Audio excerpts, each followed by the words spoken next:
afternoon, students, staff, faculty, and community members to the SUNY Ulster Herbert and Sophia P. Runer Library Writer Series. Today we are presenting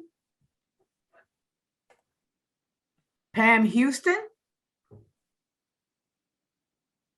is the author of 2 collections of Link's short stories, Cowboys Are My Weakness, which was the winner of the 1993 Western States Book Award and has been translated into 9 languages, and Waltzing the Cat, which won the Willer Award for Contemporary Fiction. The Herbert Sophia Runer Library Series is a special program that began in 1998 to bring renowned writers such as Pam Houston to campus every fall. A special thanks to the Ulster County Community College Foundation Office, Dana Umble, Special Events Coordinator, and our Library Director, Carrie Mack, for making this virtual presentation possible. My name is Dolores Quiles, Professor of English at SUNY Ulster. Since 2008, I have been working with Carrie and our staff in selecting a writer for our writer series, one of the best jobs on campus. The presentation today is moderated by Kim Wozencraft, Adjunct Professor of English at SUNY Ulster and SUNY New Paltz. This presentation will include a reading, interview and question and answer period. Ms. Wozencraft is the author of the novel Rush, which was adapted into a film. Without further ado, I'm going to let Pam start talking and Kim moderating, because this morning I participated in a workshop with Ms. Houston and it was fabulous. So let's continue with this, and please let's give a big hand to Kim Wozencraft and Pam Houston. Hi, everyone. Kim, did you have anything to say right now, or should I just jump in? I think we can pretty much jump in. I would love to start with hearing your words, which I'm in love with your work. So please go ahead. Thank you. Hi, everyone. Nice to see some of you again since this morning when we did some writing together. I'm going to read to you today from a book called Deep Creek, Finding Hope in the High Country. But before I read from it, I'm just going to tell you a little bit about the story behind it, so that the reading might make a little more sense. This book began because my editor said to me, after I had written 6 other books, "We want you to go on a book-length adventure and write a memoir about it." I have written mostly fiction in my life, though some of each. And I love to go on adventures, especially when somebody else is paying for them. So I thought of a bunch of adventures that I could maybe go on. I thought I might be able to dog sled across Canada, or I thought I might be able to sail a boat around Turkey. I had a bunch of adventures in my back pocket, and I sort of made a list. And then I was driving home from where I teach here in California at UC Davis to my home, which is a 120-acre ranch in Creede, Colorado, in southwestern Colorado at 9,000 feet. And realized in my excitement to get home and to get back to the mountains and to be with my horses and sheep and the animals I raised there, I thought, oh, I'm already having my book-length adventure. My book-length adventure is this story of being fresh out of grad school and getting in my Toyota Corolla where all of my belongings fit. I had just sold my first book, which was called Cowboys Are My Weakness, to W.W. Norton, which is a publisher. And I had been given $21,000. And $21,000 seemed like all the money in the world to me. I was at the time a graduate student making $4,500 a year teaching comp. And suddenly I had this check for $21,000. And my agent said to me, "Don't spend it all on hiking boots." And I took that advice seriously. Didn't even cash it, didn't even put it in the bank, had it in my car as I left graduate school and went to find something big to do with this money. And what I did is I had my new book and I gave readings from it at little independent bookstores all over the Rocky Mountain West. And I was looking for a home and had been told about this town, Creede, Colorado, by some other writer friends, Antonia Nelson and Robert Boswell. They said, we heard Creede was cool, you should check it out. And I had been to a zillion little towns across the West at this point. And I drove into Creede and got invited to a wedding right off the bat. It's a very small town. There's only about 400 people in the county. And made some friends and met some women who were kind of doing their own thing. One of them had opened a flower shop, and one of them had opened the first good coffee place in that part of Colorado. And another one had a business where she sold jewelry made out of silver and horsehair. And I thought, well, these women are here, they're single, they're doing their own thing, it's working out for them. So Creede kind of got my attention, and a real estate lady took me around and showed me a bunch of property. And, you know, I had my $21,000 and no job and all my belongings in the back of my car. And everything she showed me was appropriate to my $21,000. There were a couple of empty lots where the wind blew all the time and a couple of shacks that were falling down. This is 30 years ago, mind you. So, but still, there wasn't anything great. And I got ready to go on to the next town. But this real estate lady said to me, you know, I should take you out to see the Blair Ranch. And I said, sure. And she said, but you don't want to be all the way out there, single woman living at the end of a 12-mile dirt road. And I said, well, I might. And she said, well, you can't afford it anyway. And so I said, all right, you know, so I was ready to go on to Durango or Montrose or the next town and check it out. And just as I was getting to ready to leave town, this sort of cowboy realtor dude came up and knocked on my window of my car, and he said, I hear you want to see the Blair Ranch. And I said, okay, and got in his truck and out we went. And here was the most beautiful place I had ever seen, the most beautiful piece of land I had ever imagined, honestly. It was 120 acres of meadow surrounded by aspen trees, 12,000-foot peaks all around, a creek running through the middle of it, a beautiful barn, an old barn, 100-year-old barn. And I fell completely in love with it. And the asking price of that ranch made my $21,000 come in at about 4.7% down. And I didn't know very much about real estate, but I knew that that wasn't good. And I had not even known that you're supposed to kind of lie to real estate people. Like, I had just told the truth. And I said, well, this is all the money I have and I don't have a job. I just got out of grad school.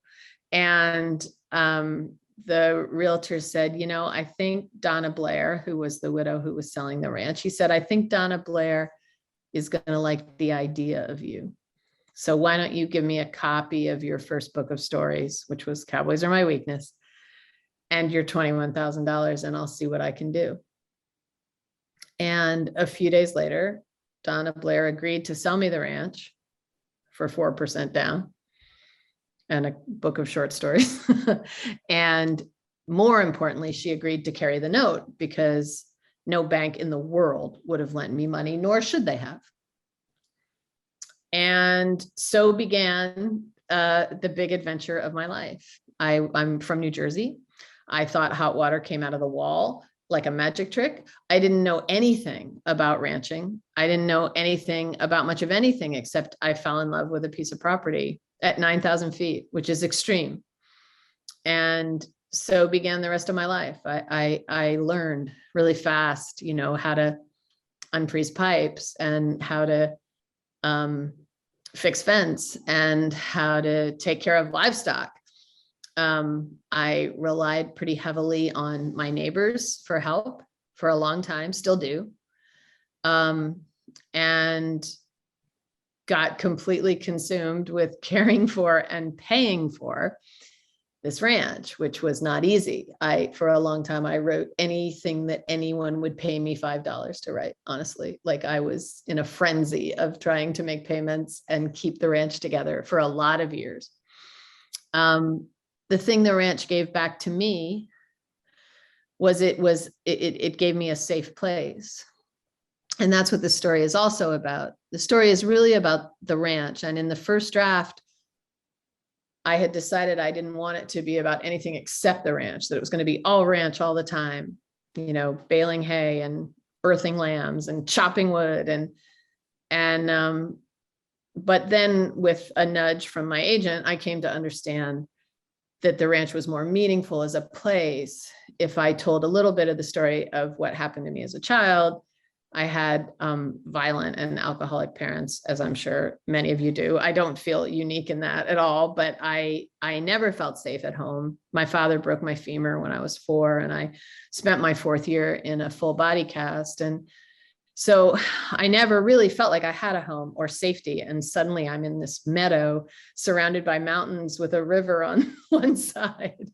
And I felt completely cared for by nature. And I have always felt safe and calm in the presence of natural beauty, which is also what this book's about. So that's a little bit of what the book is as a whole. I'm going to read you one short chapter that I have amended a little to make it even shorter, so we have plenty of time to talk. But just to give you an idea how the book flows, and to give you an idea of my writing, I want to, at the same time, because you don't really need to look at me, I want to, at the same time, roll some slides that are just show you the ranch while I'm speaking. And this is a chapter called The Season of Hunkering Down. By the 1st of October, the aspens are done showing off for the year. First dusting of snow on the peaks, then first dusting of snow on the pasture. The color is almost gone, and with it, the tourists. My neighbors from the Sourd Ranch have moved into town for the winter. For the next 7 months, I'll be the last occupied house on my road. The horses hang around the corral looking a little grim. They know what's coming. I've all but missed this year's color change in the high country.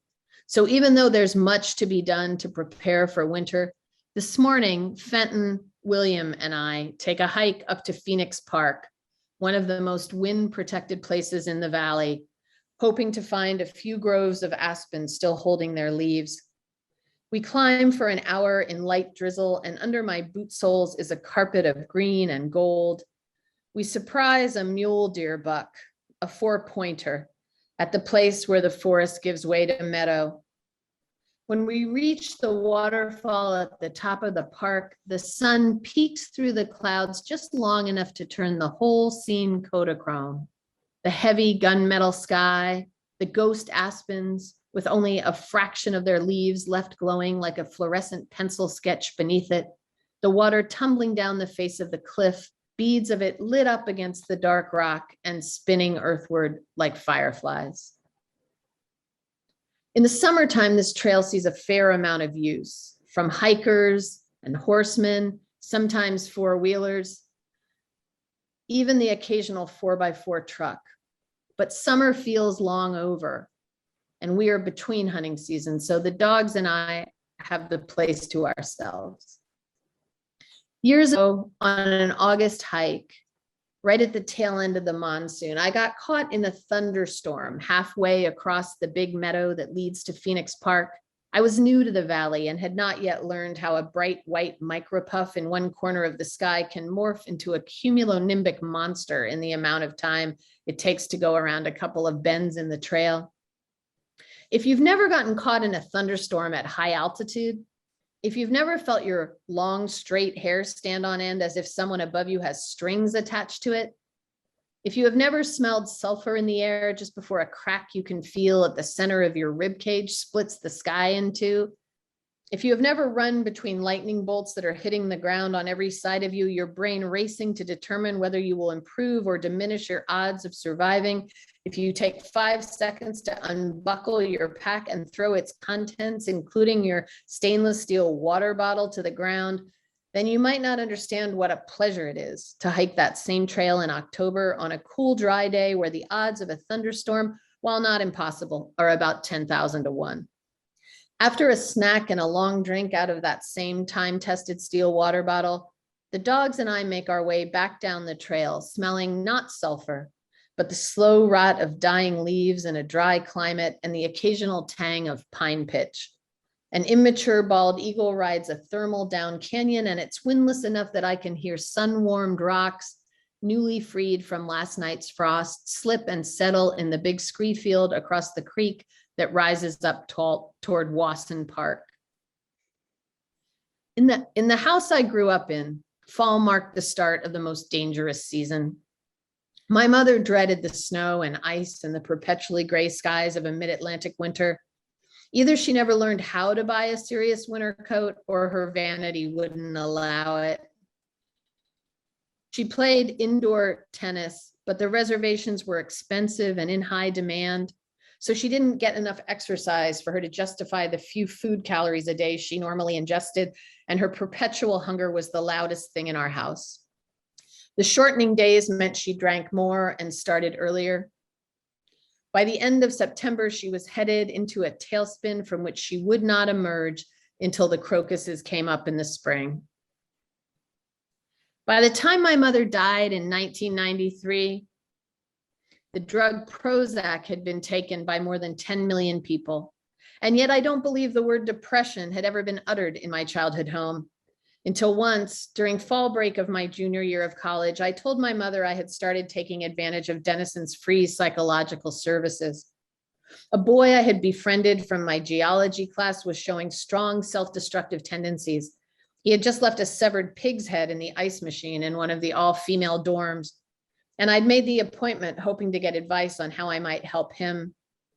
After giving me advice, the therapist, a kind, smart, and soft-spoken man by the name of Jeff Pollard, asked simply, "And how are you feeling these days?" I felt my body go utterly still for the count of 1, 2, 3, and then I burst into sobs that lasted upward of 10 minutes.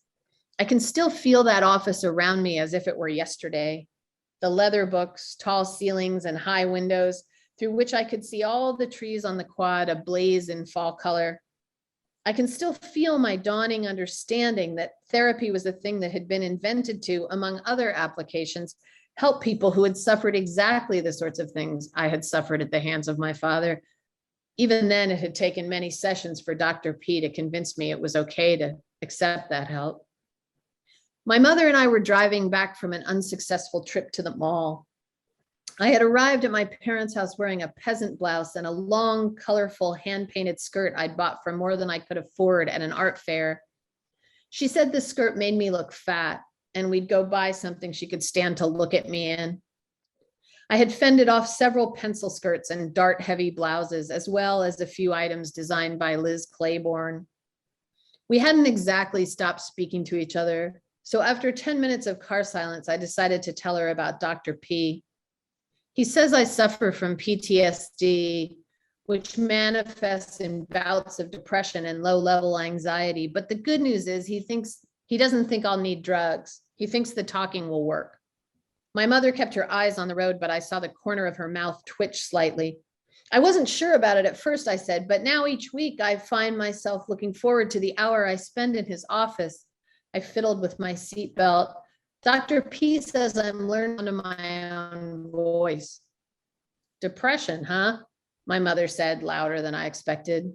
I'd been hoping she'd ask me what the letters PTSD stood for. You know what we did for depression when I was your age? Drank, I managed not to say. Drank, she said, her eyes shooting to the car clock, confirming that we were, in fact, at least 30 minutes past cocktail hour. Back at the ranch after our hike, I give a couple hours to one of the larger fall projects, coating the exterior logs with UV protector. At 9,000 feet at this latitude, the UV eats through everything of the summer. Paint, plastic, enamel, and if I don't re-protect them every fall, the logs themselves. The instructions on the giant can warn it takes the coating 24 hours to seal correctly. And during that 24 hours, it must not encounter rain, dew, or temperatures below 40 degrees. It almost always gets below 40 degrees at the ranch at night, except sometimes in July during the monsoon. However bad cold is for the sealant, I'm certain half an inch of rain in 45 minutes would be worse. If we're not in a drought year, it dews heavily every night until everything freezes solid. The impossibility of following the instructions on the can, I slap some coating on the logs in the heat of every afternoon and hope to get the whole house covered before the snow flies. The air at the ranch is thin, dry, and cold, and the snowstorms get stuck in the dip and swirl of the basin, turning back and back again on themselves, sometimes dropping as much as 4 inches an hour. On any given morning from the 1st of October on out, I might wake to frozen ground and flurries. By dinner time, the split rail fences might have all gone under, and I might not see the tops of them again until March. That will be the day that launches 4 solid months of worry. For my elderly geldings, DeSeo and Roni, who get so stiff standing on that frozen moonscape with their achy old man legs, they sometimes won't eat, won't even take the short walk to the water trough. For the mini donkeys, Simon and Isaac, who are younger than the horses, but no taller than the split rail fences. In the biggest blizzards, they have to power through the pasture like Tonka trucks, leaving their belly marks in the fresh powder. I spend too many hours imagining them high-centered in a drift some howling night, their little legs spinning and spinning, but gaining no purchase at all. I worry about my Icelandic sheep, especially Jordan, my best ewe, who has a healthy lamb of her own each year and is always willing to nurse the orphans. She is prone to respiratory illness brought on by sudden cold snaps. What edges out the worry, of course, is the wonder, because what could be better than 48 inches in 24 hours, than a couple of Irish wolfhounds leaping through bottomless powder with giant smiles on their faces, than a herd of 200 elk making their stately way chest deep through the snowbound pasture toward the river. Best of all, what accompanies each snowstorm is the knowledge that the aquifer is getting replenished, that summer wildfire fear is assuaged, if not abated, that the rivers will be full of trout and the pastures full of flowers come July. The autumn I was 25, I flew from graduate school in Utah to my parents' house in Bethlehem, Pennsylvania, something I did with relative consistency until my mother died. Downstairs in the TV room, my father and I were watching the Phillies get beat up by the Mets when the phone rang and my mother answered it upstairs. A few minutes later, we heard her banging around with some fervor. My father leaned toward me, said, "Go see what your mother's up to, will you?" In her bedroom, she was packing a small suitcase. "What's going on?" I asked her. "That was Jean," my mother said, without looking at me. "Jean as in your sister?" I asked. In the quarter century I had been on the planet, I had maybe heard my mom 5 times. "Yeah," she said. "My father's dying in a hospital in Florida, and he says he wants to shake my hand." I looked at my mother for signs of fracture, but as she gathered her makeup into a little cloth case with red foxes printed on it, she seemed exactly as she had been before. If my mother had mentioned Jean 5 times in my life, it was 5 more times than she had talked about her father. The story I'd been told was that on the very same day my mother's mother in childbirth, her father abandoned the girls. Aunt Ernie and Uncle Marion, who had never wanted anything to do with children, agreed to raise them. Less than half after my mother ran away to Broadway, Jean joined her as a way to get out of their sad and angry house. They had a sister act at first and eventually went abroad with USO. Even though Jean was older, my mother had always been the wilder sister. When showbiz got too unruly for Jean, she returned to Spiceland, Indiana, found religion, and married her high school sweetheart. My mother had told me, but only once, that Jean never forgave my mother for corrupting her, for luring her to the big city, tarnishing her reputation, and ruining her life. The sisters stopped speaking when Jean returned to Indiana, and as far as my father or I knew, this was the first time Jean had made contact in more than 40 years. "So what are you going to do?" I asked, though the suitcase was making the answer obvious. "I'm going down there," she said. "I've never laid eyes on the man, and this is apparently my last chance." You want me to go with you or drive you to the airport? I offered. Something about her matter-of-fact tone scaring me a little. No, stay here. Get your father to take you out to dinner. I won't be gone that long. The next day at nearly the same hour, the Mets taking it to the Phillies once again, my father and I heard the garage door open. My mother climbed the stairs without glancing in our direction, and my father indicated with his head. By the time I got to her room, she was already unpacking. How did it go? I asked her. What happened? She looked at me as if I were crazy. What do you think happened? She said. I shook his hand. And with that, she turned back to her suitcase. I went downstairs to watch the ninth inning. A few minutes later, we heard her in the kitchen, starting dinner, humming one of her old Torch songs, mixing herself a drink.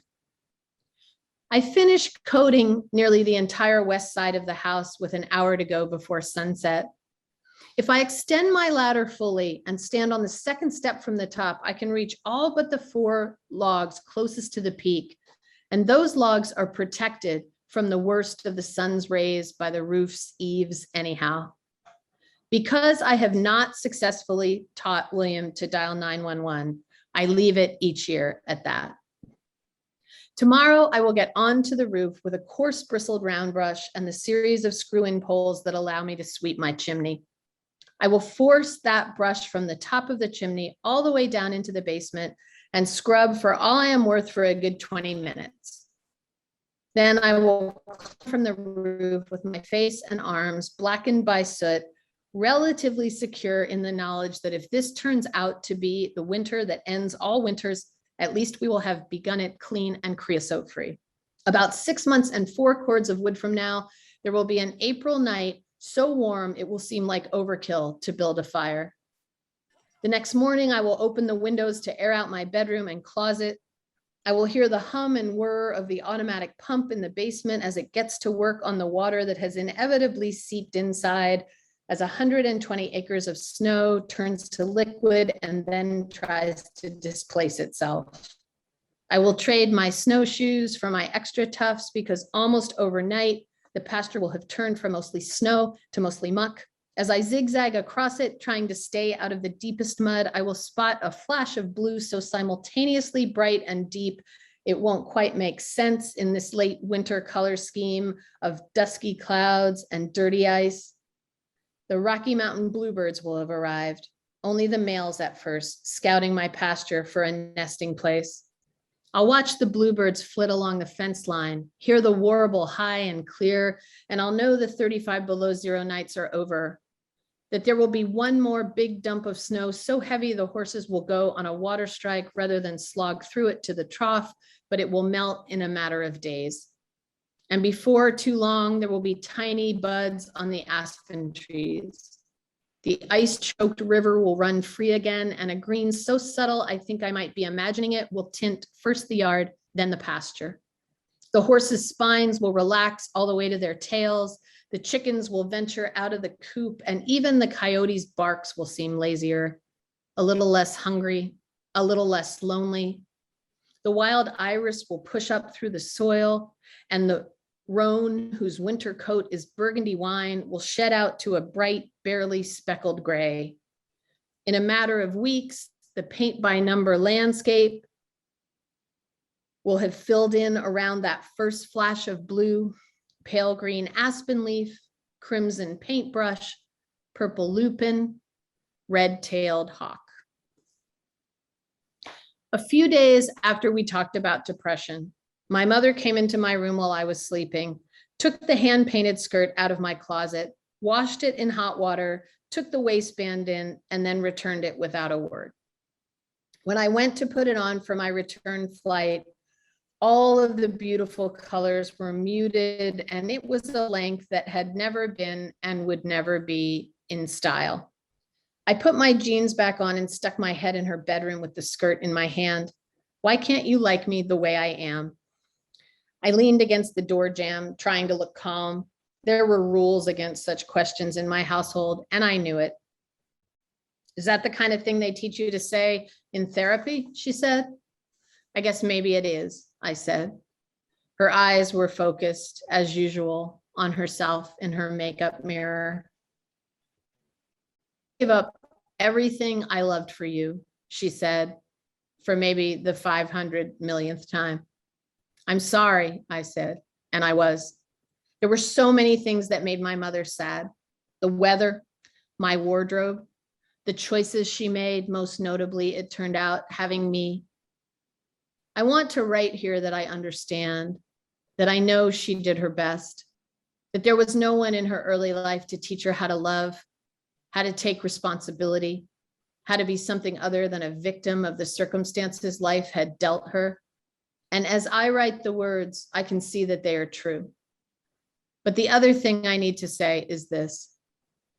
For all of my childhood and throughout my teens, I prayed to have myself sucked right back into the ether because I thought it might give my mother back her hopes and dreams and joy.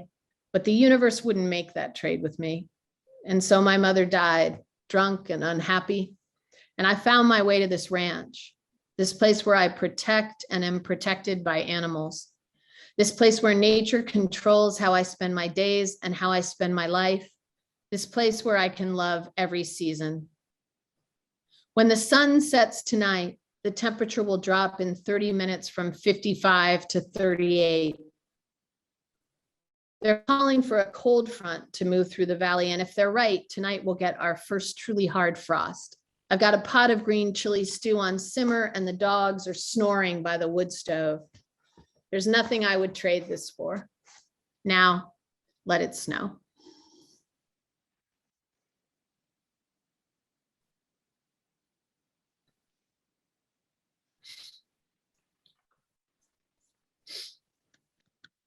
Thank you. Wow. Just wow. Thank you for the gift of honesty. That was so moving and so powerful. And it takes it takes a special willingness to be vulnerable on the page, to be that honest and but you also bring a beautiful art to it. Your descriptions, the intercutting of present day farm and the painful past was just beautifully done. Thank you. I haven't experienced that often in readings, so thank you for that. And I just want to take a moment here and tell people in the audience, if you have questions for Pam, to please put them in the chat. I won't get to them right away, but we can start letting them rest there for a minute, and I will get to them as soon as we get through the first part of the interview here, because I know you're going to have questions after that powerful reading. So much going on there. I almost don't know where to start, but I do want to start with a quote where you said, "How do we become who we are in the world?" Because it seems that that's much of what's going on in what you just read to us. And you said, "We ask the world to teach us." I'm wondering if there was a moment where you asked the world to teach you, like a pivotal moment of awareness when you literally asked that question, or if it was more of a gradual awakening, a gradual turning inward and becoming aware of what's going on inside yourself and what you had been through in your childhood. And Yeah. and if so, what role did what role did the ranch play in that? What role did getting close to nature play in that?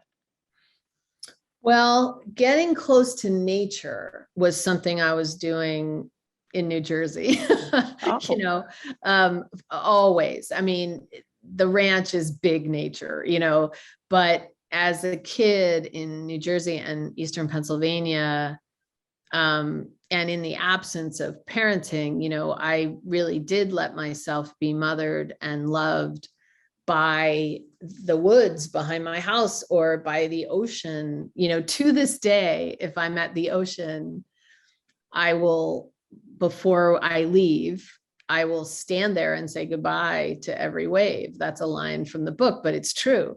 It's something I started to do as a little kid, because I knew even then that I could receive love and mothering from the natural world. I don't mean that quite in as woo-woo a way as it sounds, but I, like, to this day, if I'm really upset and I'm by myself, which I often am in my life, I will go and like curl up under a tree, you know, and just like feel the ground. To this day, it's a source of great comfort for me. So the natural world mothering me and comforting me in the absence of other parenting has always been part of my life. Going to the ranch, I mean, that question, you know, how do we become who we are in the world? That's a writerly question looking back over a long time. In the moment of, you know, in the first decade of being at the ranch, it was just a blind, you know, it was like being on a train that was going too fast. You know, I had two main goals: to pay for it and to not ruin it. Like, and those two goals took up all my time. I accepted every teaching job, every writing job, because I had these giant mortgage payments. That was the result of the 4.7% down.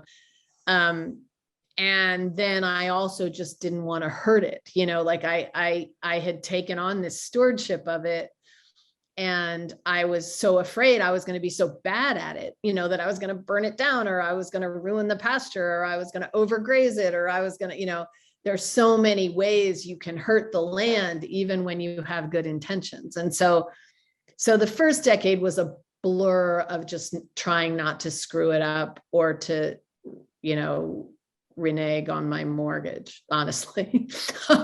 And then, you know, these last 2 decades, I'm at 30 years now, not when the book came out, but now it's officially 30 years. I have had more time. You know, I did pay the ranch off eventually, and I happened to pay it off during the largest fire in southwestern Colorado history. So I paid it off in 2013 at a moment when it might have burned down, you know, through none of my own doing. But we lost 109,000 acres of forest all around me. So that was dramatic. And then much more recently, in fact, interestingly, on the day that I went out on tour with this book in 2019, in January of 2019, all of the paperwork was finalized to put the ranch into a land conservation trust. And I was able to sign those papers literally before I went off on my book tour, which also seemed incredible timing. So now the land is protected even after my death. It can't be developed. Whoever might buy it from me or buy it from my heirs need to restrict building on it. And it can't have a cell phone tower, or it can't have, so like, I feel I've done right by it, especially with that. But the first decade wasn't at all about contemplation. And even the second decade, not so much. But lately I've been able to think more about it and look back at my life and realize, you know, it was my life. Like, the ranch has been my life, you know. And of course you don't think that when you're just trying to get the mortgage paid or whatever. Right. When you spoke about your agent wanting you to take a grand trip and a book length trip, and what was that moment like, realizing that you had enough to explore at this one special place rather than go into the unknown? Yeah, well, you know, I am primarily a fiction writer. I do like to write essays, but I had never wanted to write a memoir. I've always been suspicious of the memoir genre, which is not to say there aren't great memoirs. One of my favorite books recently is Carolyn Forche's fantastic memoir called What You Have Heard Is True. But for myself, you know, I'm really happy in the autofiction zone, and I really like writing biographical fiction, not because I'm trying to hide anything, just because I I believe in the crafting of a story, and I want to be able to follow that narration. So like sticking to the truth um, was not something I desired exactly as a form, even though all of my fiction is autobiographical. Like I never wanted to constrain myself with exactly what really happened. And then I learned in the process of writing Deep Creek, I know this isn't what you asked, but I learned in the process of writing Deep Creek that constraint could be interesting. We talked this morning in class about how constraint is interesting, and that constraint of having to wait for the meaning to rise up instead of like forcing it the way I might in fiction was actually an interesting exercise. And I learned a lot about the patience required for meaning to arise in a memoir. When it was actually my editor who said, you know, we need you to do this. Like I had been resisting writing a memoir for 20 years. And then it took me 8 years to write this one. And so like, I basically made it all the way to when memoir wasn't the thing anymore, which is of course why they wanted me to write a memoir. They wanted me to write a memoir because memoirs were what was selling. And I fought it off, and then I took too long. And so I kind of missed the window of memoir, not that that matters to me. But, you know, the funny thing about all of that is that it was the first time they had ever really put pressure on me to write something that I was not inclined to write. So it did take me some time to figure out how I could make it mine, you know, and how I could write a book that I actually had in me, you know. And then I thought, the way we do, because we're full of denial, I thought, oh, this won't take, like, I know what they want. I can do it really quick. Like, this will be an easy one. I'll just get it out. You know, I know everything that's in it. It's all about the ranch. It'll be simple. And then it took me longer it usually takes me about 4 years to write a book. And it took me 8 years to write this one. So this book was a bear, because I had to really learn how to write a memoir while I was writing it. And that turned out to be way more complicated than I imagined. But in the end, I'm really glad I stayed with it. Like I'm really proud of this book, even though it was not fun to write. It was satisfying to write. It's very satisfying to read as well. And so that's, I'm wondering if do you still feel the same way about memoir? I mean, you just said you thought it was going to be easy, right?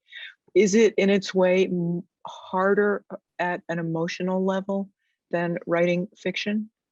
When you don't have that barrier of not a barrier, but that shield that fiction can offer? No, you know, I know exactly what you're asking me, and I would have to say no. I am kind of a confessor, and like I'll get on an airplane and tell people about myself. Like I'm not ever looking to protect myself. Now, other people, you know, it is kind of nice in fiction that you can make people unrecognizable with a few short steps and take that worry out of it. But no, the real difference for me was patience. You know, in fiction, if you're bored, you can like blow up a car, you know, Right. or you can have a sexy Italian walk in the room, or you can do whatever to get out of your boredom. And in memoir, I just had to sit there and wait. Like I just had to sit there and wait for meaning to arise.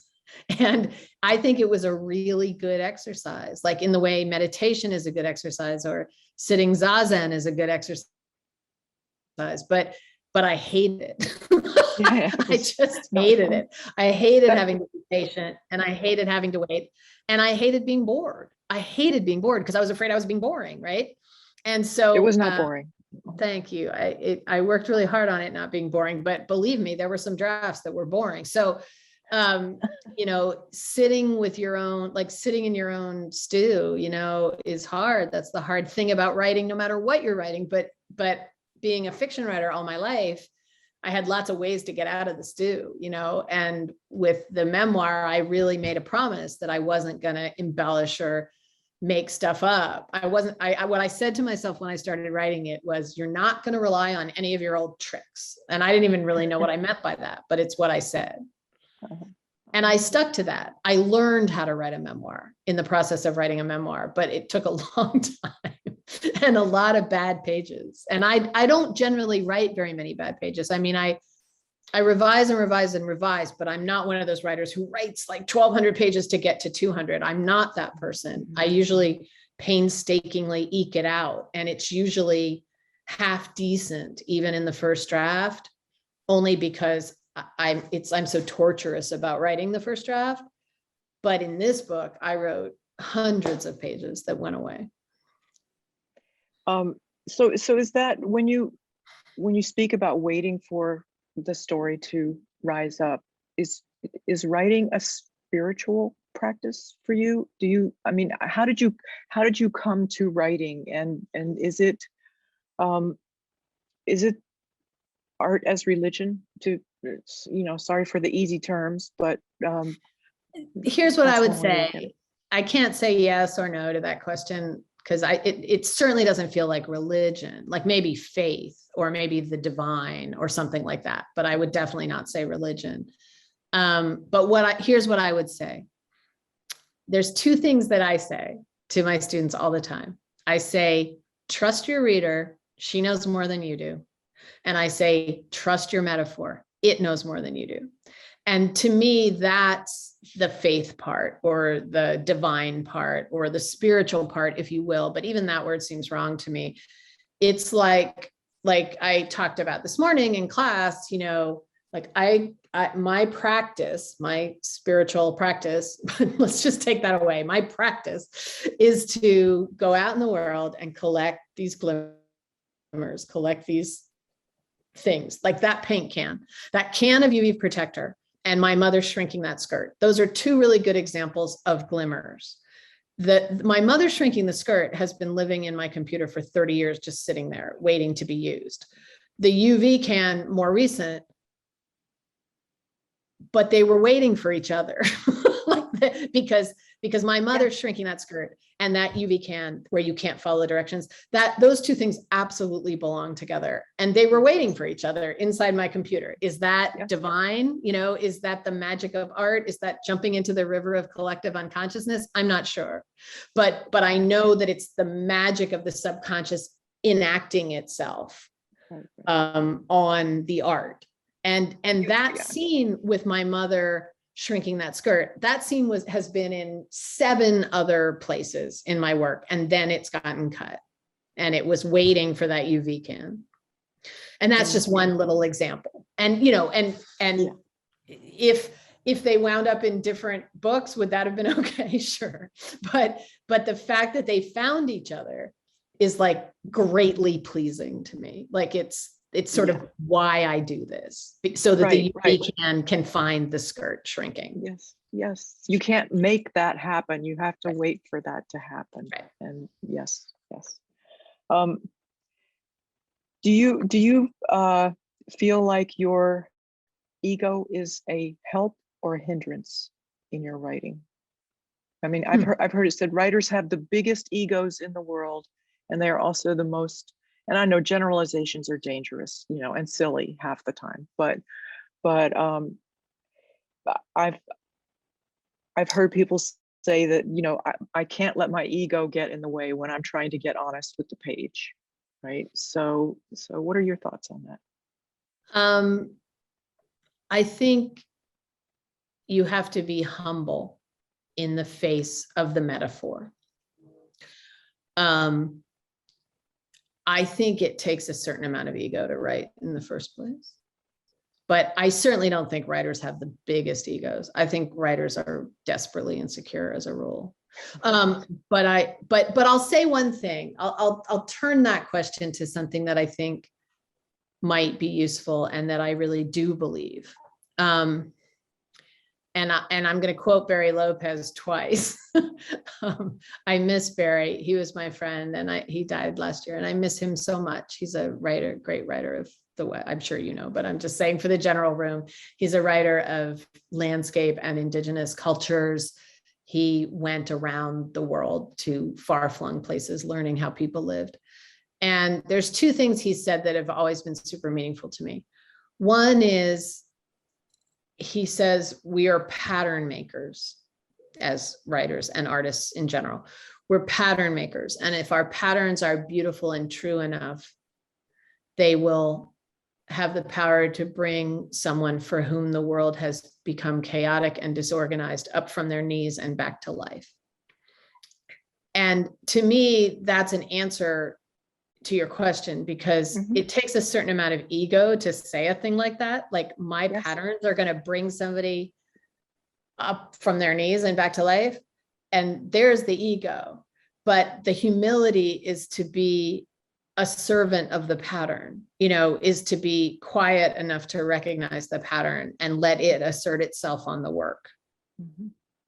And that may be where I'll stop. That the other quote, well, I'll just go ahead. The other quote that I love, which is related to your question too, is that he tells a story of being in Australia, in Alice Springs, Australia, with a Pinto elder at a food court in a mall.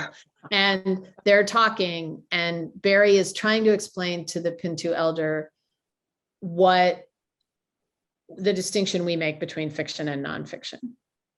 And the guy listens to him, and eventually he says, yeah, that wouldn't work for us. And Barry says, okay, well, what distinction do you make? And he said, we would make a distinction between an authentic and an inauthentic story. And Barry said, what's the difference? And he said, well, an authentic story is about us. It's about all of us. It's about all the people. And an inauthentic story is only about the person who wrote it. And so that's a cautionary tale for ego right there. It's perfect. It's perfect. And like, how do we make, especially memoir? I mean, this was another thing about resisting memoir and then writing it. Like, how do we make our memoirs authentic? How do we make our memoirs about all the people, when we know as artists, we can't generalize, that generalization is the death of literary writing. So we have to be particular, and we have to be personal, but we also have to broaden our scope, and that's the challenge. Yeah. Well, I could talk to you all afternoon, but I see that we're almost out of time here. If anyone has any questions, where can we buy the book? Also, this morning's workshop was very informative. Thank you for your time. That's from Julie. She would like to know where she can buy the book. There's a great place to buy books these days, and it's online and it's easy, and you don't have to get COVID. It's called Bookshop. Yes. And you can actually go to bookshop.com and you can put in the name of your favorite independent bookstore, and they will get proceeds from this purchase. But Bookshop itself has a huge inventory. So you can, like, if you have a bookstore that you love and you're supporting, you can also order it there. But Bookshop will have it online. And so that's a great place to get any book. And you can make sure the money goes to independent bookstores, because if we don't keep supporting independent bookstores, the fascists will win. May I interrupt and say also that your latest book, Deep Creek, Finding Hope in the High Country, is available for purchase online through our Ulster bookstore. Perfect. Excellent. Fantastic. Okay. So one last question, if you don't mind, what advice would you give to someone who wants to be a writer?